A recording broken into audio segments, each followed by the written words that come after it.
ว่าเฮียนังกิจอมาสักตอน13ขอถามความหักนะครับไปเข้าด้วยการเฮียนมันแค่ดอเด็กปันดี subscribe สิคำค่ะ I love you เฮาฮักสูงามีโอจิเด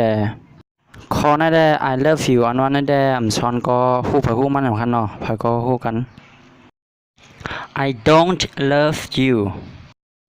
ก็มาเลยฮักมาห้อมเลยฮักสูมันนั่นเลยค่ะงามีโอมาชิบู Do you love me จังสูฮักเขาอยู่ฮะไม่เงาชิลา Does she love you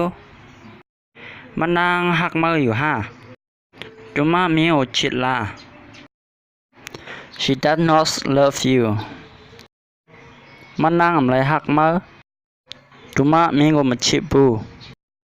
กำไรไล่ถามเขาย้ำป่วนมากค่ะเนาะแต่เลยใส่did นั่นเองค่ะเป็นเขาย้ำอ่านป่วนมากค่ะเนาะ Did she love you Did she love you มันนางหักมาอยู่ฮะจุมามีโอชิแค่ละ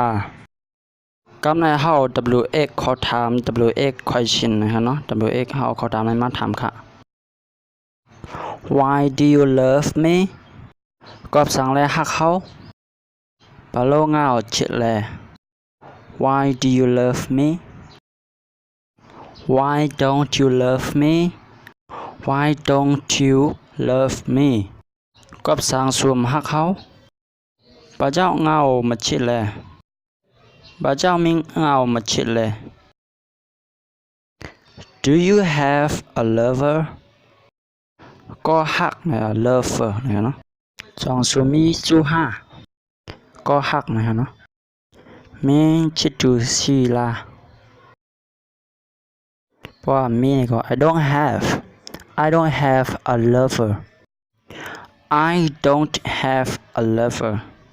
เขามีก็หักฉันชิดูมาชีบู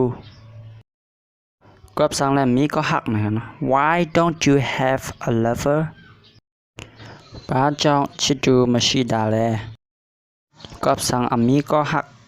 Why don't you have a lover I have a lover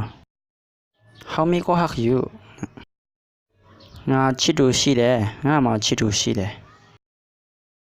พอก่อนใจว่าเขามีก็หักเขาเรียกว่า I have a girlfriend นะครับเนาะ